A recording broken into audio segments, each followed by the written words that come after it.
A rational peace would be a calamity for England and a deadly blow.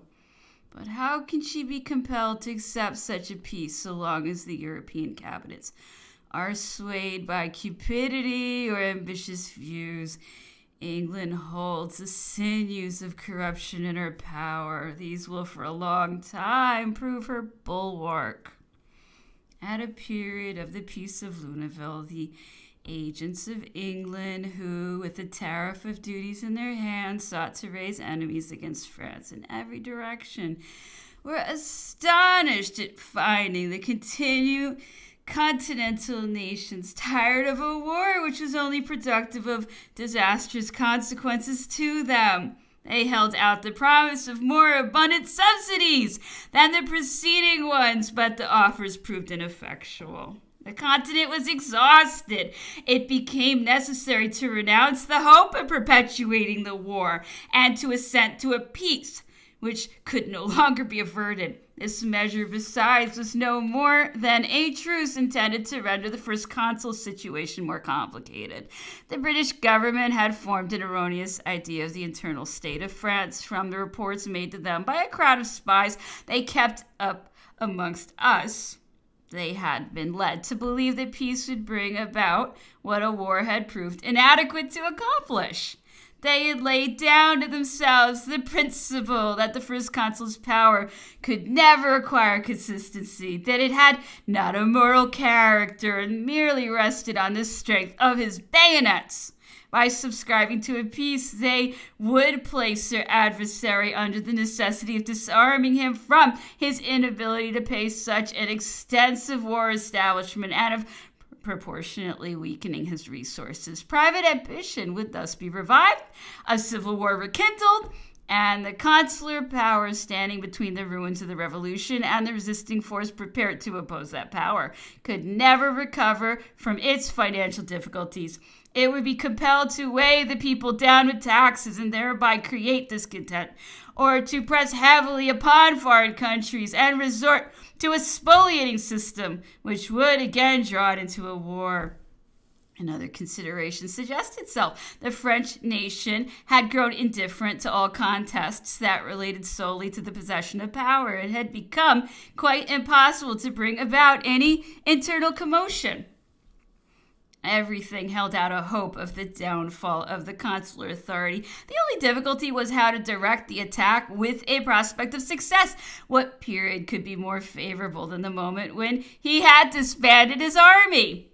Matters had, however, gone on since the peace in an inverse ratio to the expectations of the British ministry. La Vendée had remained quiet. The First Consul, whose popularity had greatly increased, had continued to carry on the public works he had in view. He had raised into new existence what the political storms had destroyed and given birth to branches of industry hitherto unknown to us. His system of administration was equally rapid and uniform. All hailed the happy chance that had restored him to us. The public funds were on the rise. No rival ambition had started up to resist him. All the hopes of England had been baffled except in regard to the disbanding of the army, a measure which had indeed been fully accomplished. Chapter 33. The First Consul had indulged a hope of the duration of peace.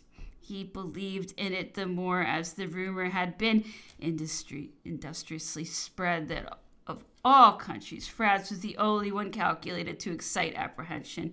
He had indeed acted with so much candor and good faith that he had caused an unlimited leave of absence to be granted to every soldier who had applied for it, and this permission had been taken advantage of to so great an extent that the major part of the infantry regiments were nearly reduced to skeletons. They would even have been wholly broken up, but out of consideration for the officers, who, having lost all habits of working for their support, could not exist without the aid of their pay. The cavalry was, comparatively speaking, in a still more deplorable condition. It had almost dwindled away to nothing. Some regiments of cuirassiers, the 6th Regiment amongst others, were unable to furnish 3 squadrons of 64 men each, the park of artillery. And of course, the field equipages were broken up. Every other consideration had made way for economy.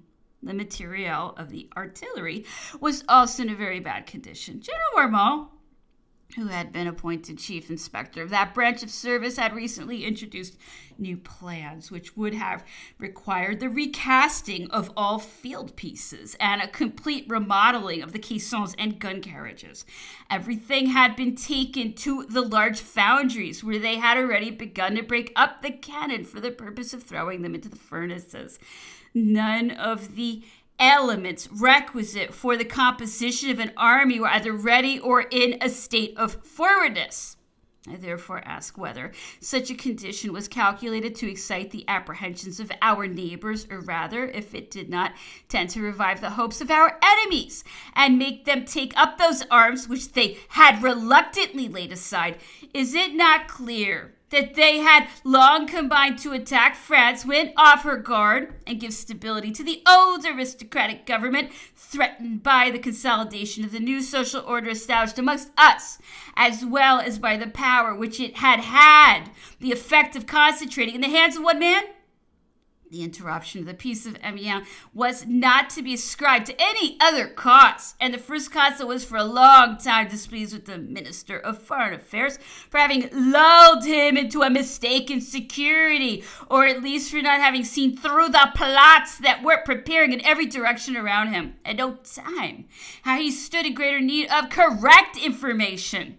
And the minister did not on this occasion establish his claim to the reputation he had acquired in France, where everyone could bear testimony to the zeal which the First Consul evinced for promoting works that were only suitable to a state of peace.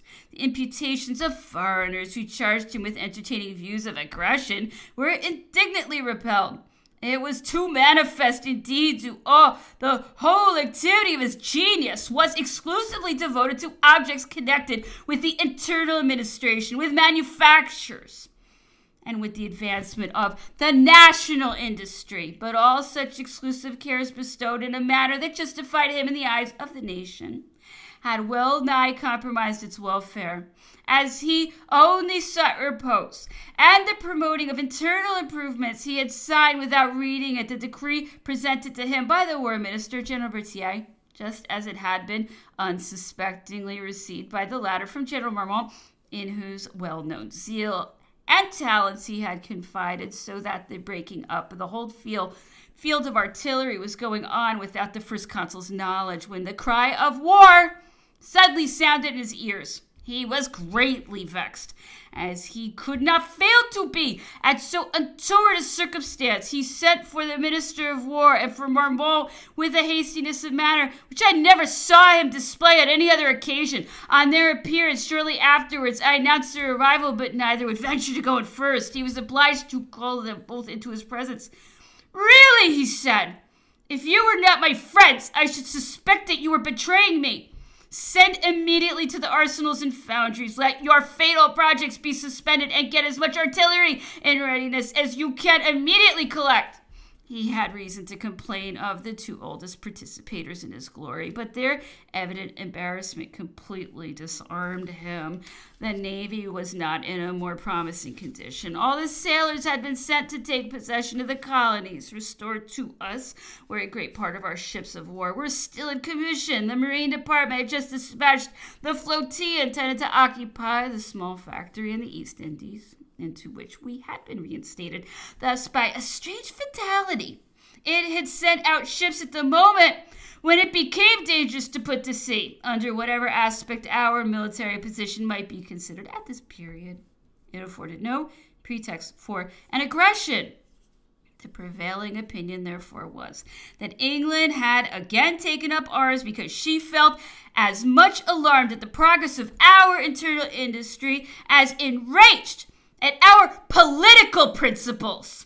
This interruption of peace was a source of excessive disappointment to the first consul, who was accordingly compelled to postpone all his plans of internal improvements and bestow all the energies of his mind on matters of war. He called for immense pecuniary needs. It became necessary to suspend useful works for the purpose of meeting the exigencies required by the attitude of defense imposed upon him. He had to contend with unheard of difficulties, such as any other mind than his must have recoiled at. But the more insurmountable they appeared, the greater was his pride in surmounting them. If at times he felt at a loss, he never showed any signs of embarrassment.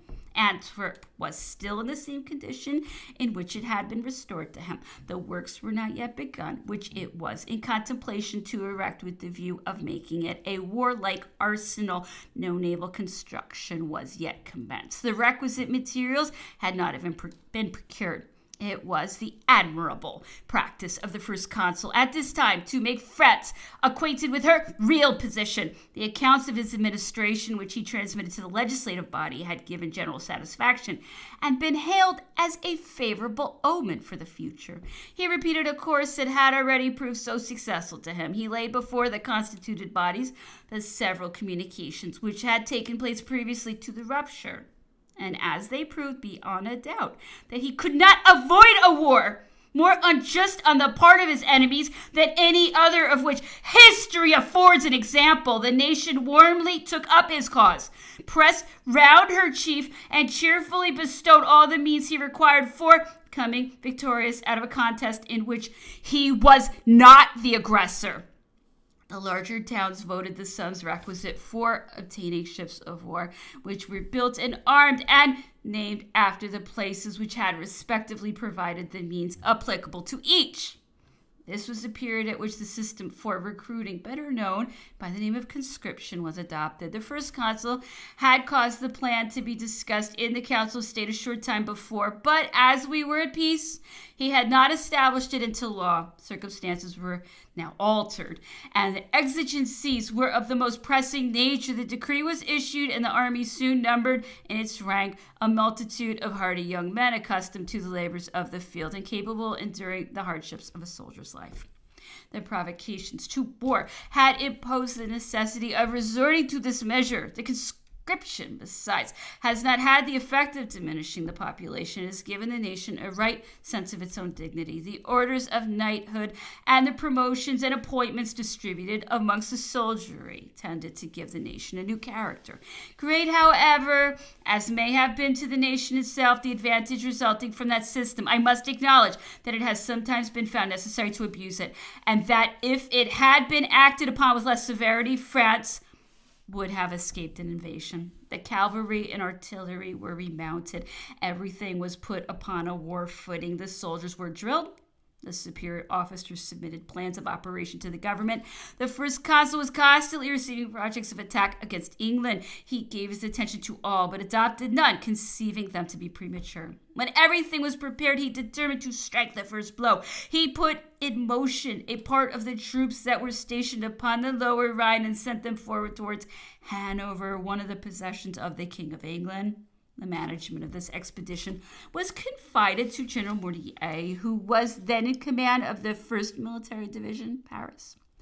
The Hanoverian army withdrew on our approach and successfully occupied the different positions which the nature of the country presented, but it was wholly unable to resist us. It accepted the terms proposed by General Mortier, laid down its arms, and was immediately dispersed. Tranquility was thenceforward restored to that country, which supplied us with horses in great abundance, and was the means of remounting our cavalry. The regiments in France were sent to Hanover to be remounted, as they used to be sent to Normandy for the same purpose. We found there a quantity of artillery sufficient for the wants of a powerful state. This country was, in short, of invaluable assistance to us by furnishing everything requisite for the restoration of the materiel of the army. Ever since the first consul was at the head of the government, he had been prevented from carrying into effect his intention of visiting Belgium. He determined to make that excursion during the summer following the rupture with England, and availed himself of the same opportunity to inspect the coasts and harbors. I was one of those selected to accompany him. He left St. Cloud with Madame Bonaparte, who was desirous of making the journey, and dined at Compiègne, which he had never yet seen. He visited the palace where the School of Arts and Trades was established. The apartments of that splendid edifice had been turned into workshops for artisans of all trades, containing anvils, bellows, forges, joiners' tables, tailors, and cobblers' boards, and showed no trace of the purposes for which they were originally intended. The mirrors, marbles, floors, and wainscots had been taken away. Nothing but the bare walls and ceilings remained. The only part that did not exhibit any sign of devastation was the landing place at the top of the great staircase, nor could any fitter place be found for serving the dinner. The first consul could not repress a feeling of displeasure at beholding the degraded condition of so noble a building. He wrote on the same day to the Minister of the Interior, desiring he would present him a plan for the removal of the school to some other place, and Chalon was afterwards selected to receive it. He ordered the immediate repair of those parts of the palace which stood most in need of it, and by degrees that immense pile of ruins rose into the majestic palace of the present day. Continuing his journey from Compiègne, he slept at Amiens, where the population welcomed him with an enthusiasm bordering upon frenzy. He remained some days in that town, visiting all its establishments and manufactories, to which Messieurs Mont, Chaptal, and Berthollet invariably accompanied him. Proceeding on his journey, he passed through Montreuil, Etaples, Boulogne, Impultusa, Vimeroux, Calais, and Gravelines, and arrived at Dunkirk, where he rejoined Madame Bonaparte, who had traveled from Amiens by way of Arras and Saint-Omer. He had sent saddle horses beforehand to the different places through which he intended to pass, and ordered the most skillful civil and naval engineers at those several stations to fall in with his suite, with this retinue. He proceeded along the coast and overwhelmed with questions every scientific person he met with on the way.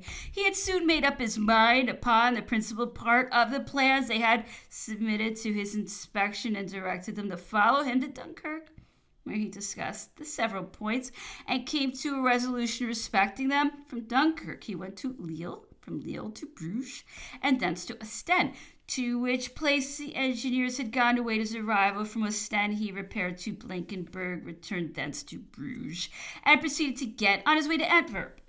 He caused the latter city to be thoroughly examined in all its parts. The beginning was at once made of those gigantic works of which no idea can be formed by those who had not seen the then condition of Antwerp. The first consul attentively observed everything on his way, made remarks upon what he saw, and brought together the several persons of his suite to discuss each case with them. He then noted down his ideas, wrote to the several ministers, and seldom retired to rest until he had set off his observations to them upon the matters connected with their respective departments. He assembled a naval council for the purpose of discussing the means he had to contend with the English, and was soon convinced that the resources at his disposal were wholly inadequate to the object which he had in contemplation. The council was unanimously of opinion that the fleet of men of war afforded no chance of success. It required to be created anew and exercised, and in its present condition it might be destroyed before it could be in a condition to fight. The only means, therefore, of contending with England on an equal footing was to attempt a descent, because if once we could accomplish it, we should be enabled to fight with means more powerful than those which the English would bring against us. We stood, however, in need of a flotilla to effect a descent. It was certainly not yet in existence, but we had all the necessary material for raising such an armament, although not in sufficient abundance for the building of ships of war. Monsieur de Craye, the Minister of Marine, who attended the council, was not in favor of the plan. He observed that if we constructed a flotilla, the English would also raise one and come to meet us. Admiral Brie replied to this observation that much would be achieved if we compelled them to do so, as they would then be under the necessity of disarming their fleet for the purpose of fitting out their flotilla. Their means of recruiting for the Navy were not, in fact, at that period so extensive as they have since become. The sailors of the maritime countries of which we had successfully obtained possession were not yet compelled to volunteer to man their fleets for the purpose of earning their livelihood. The opinion of Brie prevailed, and the descent was determined upon. The first consul's attention was immediately devoted to the construction of the flotilla. He gave orders to the civil engineers to draw up the plans and estimate the works which related to their branch of the service, desired the naval engineers to present models of the vessels which they deemed best adapted for the undertaking, and fixed for both a period within which they were to bring him the result of their deliberations. He then proceeded to Brussels, which he was visiting for the first time, and entered that city on horseback with his retinue and guards. His presence created an intoxicating joy in all classes of the population, the poor and the rich, the soldier and the citizen, the friend of legal authority, the advocate of rational liberty. All were desirous to see him and to testify their gratitude by their acclamations of welcome. The first consul stayed some days in that city, where every kind of fete was given to him. He then went to Maastricht and returned to Paris by way of Liège, Givet, Mézières, Sedan, Reims, and Soissons.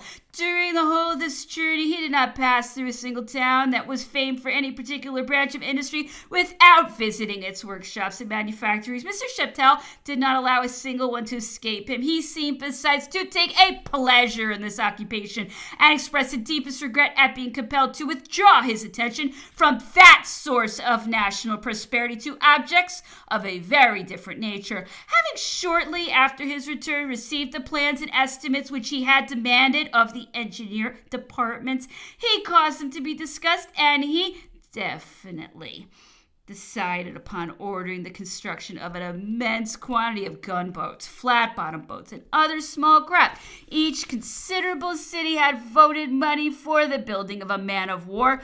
Those which were less wealthy and less populous offered gunboats, the others flat-bottom boats. These offers were accepted, and in order to prevent any delay in their building or any obstacle in the way of the men-of-war which were on the stocks, the keels were laid along the banks of navigable rivers, where the carpenters and other workmen of the adjacent places were brought together under the superintendence of the shipbuilders, whom the naval department had sent for the purpose of carrying on their work. In this manner, the banks of the rivers, which discharged their waters into the ocean, were lined with regular docks, the materials and workmen of the several districts being thus made use of and employed. The money remained in the places by which it had been voted, whilst it would otherwise have been withdrawn to defray the same expenses at other places. Holland likewise furnished her own flotilla, which was first assembled at Flushing. It was formed on the exact plan of the French flotilla and commanded by Vice Admiral Verhuell, a resolute and able seaman, who, in spite of every obstacle, brought it from Flushing to Ostend, and from the latter place to Dunkirk, Calais, and Abaltuza. End of part 1. Part 2. Chapter 1. While the Navy was displaying this activity, the Army finished completing itself. The regiments, 2/3 of which were composed of conscripts, quitted their garrisons and proceeded to form camps of instruction, which extended from Utrecht to the mouth of the Somme. The camp of Utrecht was commanded by General Marmont, who had been succeeded in the general inspection of the artillery by General Songy. It extended to Flushing and was numbered 2, because of the Corps of Hanover, then commanded by General Bernadotte, had taken the number 1. The 3rd, under the orders of General Davout, had its center at Ostend and extended to Dunkirk inclusively. General Soult commanded the 4th, which was formed at Boulogne and extended from Gravelines to the left of Boulogne. The 5th, commanded by General Ney, comprised Montreuil and Etaples. It was subsequently known as number 6, because the new corps was formed at Boulogne and called number 5. It was placed under the command of General Lannes, who returned from Portugal, where he was ambassador. A reserve composed of 12 united battalions of grenadiers assembled at Arras under the orders of General Junot. who relinquished the government of Paris to take the command of this division. All the regiments of dragoons that were in France were formed into divisions of 4 regiments each.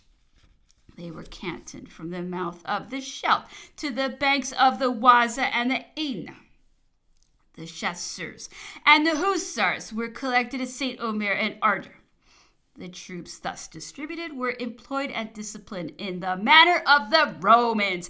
Each hour had its employment. The soldier but laid down the musket to take up the mattock, and the mattock to resume the musket. The engineers had to undertake immense works, which were all executed by the troops. They excavated the harbor of Boulogne. They constructed a pier, built a bridge, erected a sluice, and finally they dug a basin to receive the vessels of the flotilla. They did still more. The port of Vimeroux was to be entirely created. The site which it was to occupy was 15 feet above the surface of the water in the highest tides.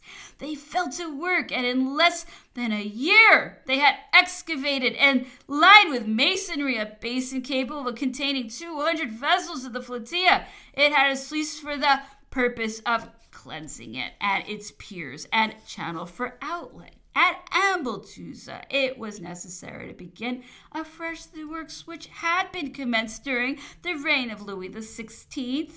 The bed of the river was so obstructed that the water could not run off and had covered several thousand acres in high cultivation. This inundation had not only reduced numbers of families to poverty, but generated dangerous effluvia, which obliged the inhabitants of the neighboring village to come away every year during the dog days.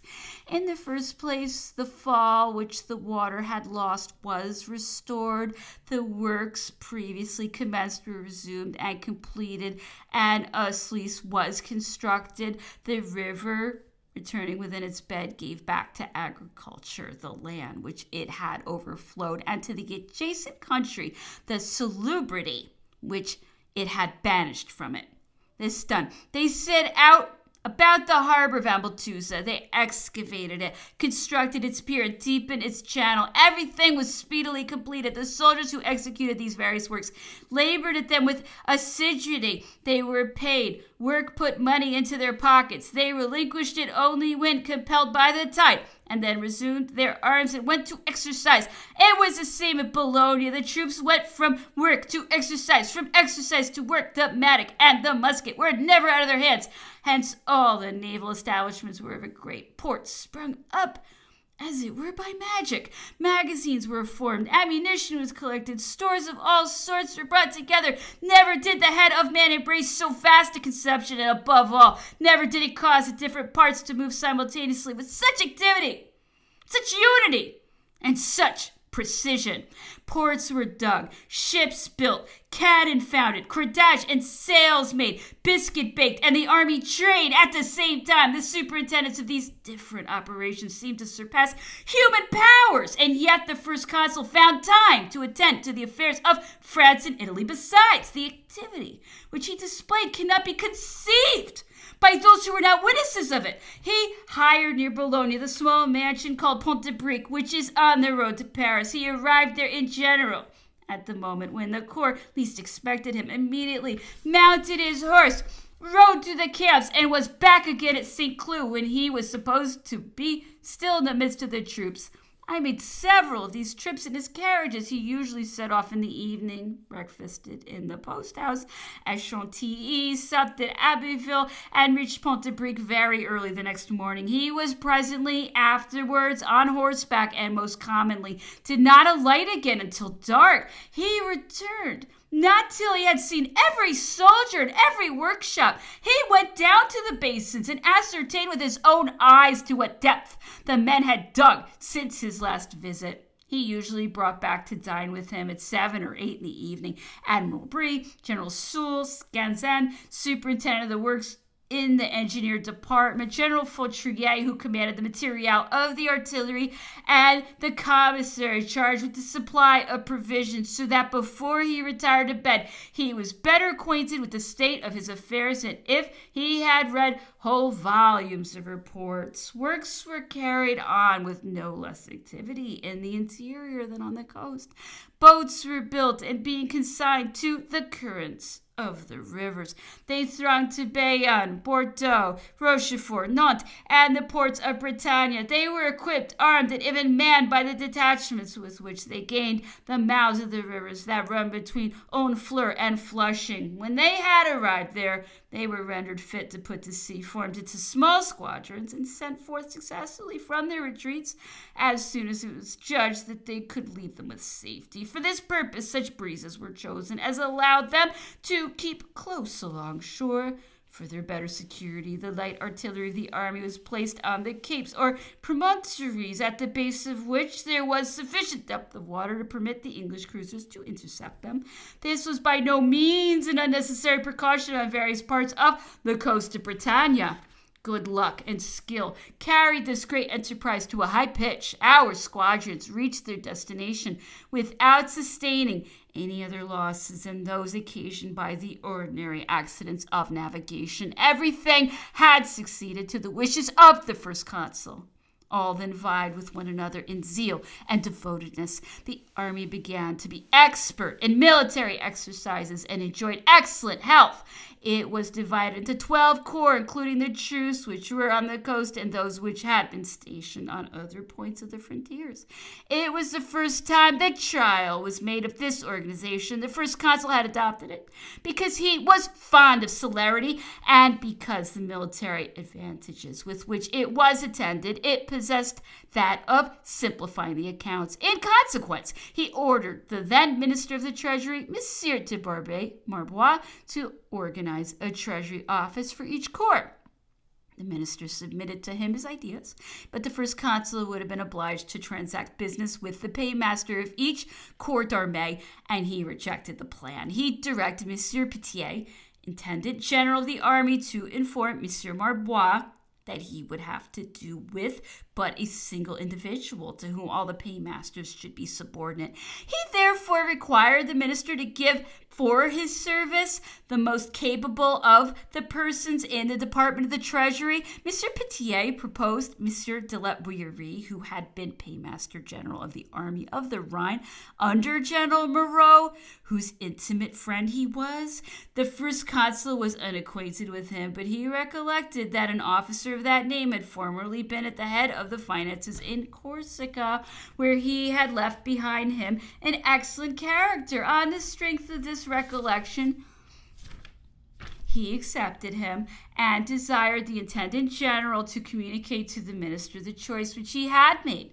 Monsieur de la Bouillerie, who already possessed an independent fortune and who was moreover connected with General Moreau, with whose secret sentiments he was more intimately acquainted than any other man, excused himself upon various pretexts. Petier had recourse to the intervention of the general, and Mr. de la Bouillerie accepted the office. The Minister of the Treasury, who viewed this nomination with an evil eye, apologized for not having proposed it. He had not done so because Monsieur de la Bouillerie, after giving in his accounts, owed to the Treasury a sum of 400,000 francs. For which he tendered a bill of General Moreau's. Out of what fund was this sum paid? Asked the first consul. Out of the fund placed at the disposal of the general-in-chief, replied the minister. In this case, rejoined the first consul, Monsieur de la Bouillerie is quite right, and you must accept the bill.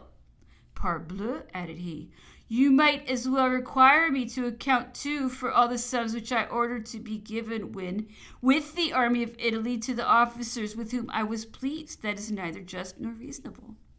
Monsieur de la Bouillerie, in accepting the office of Paymaster General, stipulated that no security should be demanded of him. On the other hand, he never once inquired what salary he was to receive, and he was even 3 years without drawing any. The first consul, who had meanwhile become emperor, was apprised of it and made such liberal amends for this forgetfulness that Mr. de la Bouillerie was more than satisfied. The first consul placed the utmost confidence in him and was not backward to testify it. He subsequently appointed him to the management of all his personal finances and also of those of the extraordinary domains, and in 1815 I saw him bitterly deplore having occasion to reproach him with misconduct. Chapter 2. While these preliminary arrangements of the grand operation of the first consul were proceeding with the success for which he had not himself dared to hope, censure began to fix itself upon his enterprise, and it even made progress in a city like Paris, where no opportunity for it is lost.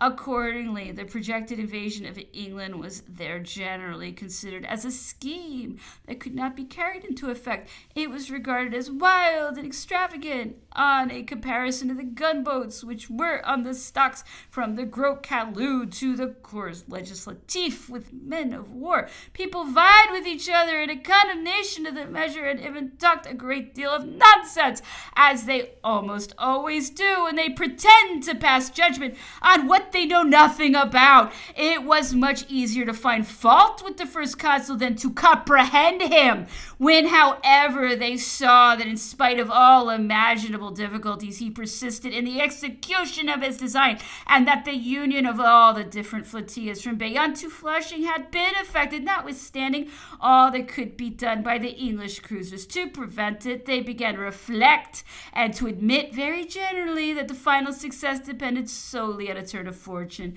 and it is impossible to conjecture what might have been the result had not events occurred to divert the army from that operation after they had brought about a change in the form of the government. While the project of the first consul was censured in France and England, where people are cooler, they took the threat seriously because they had measured the whole extent of the danger instead of amusing themselves with making puns.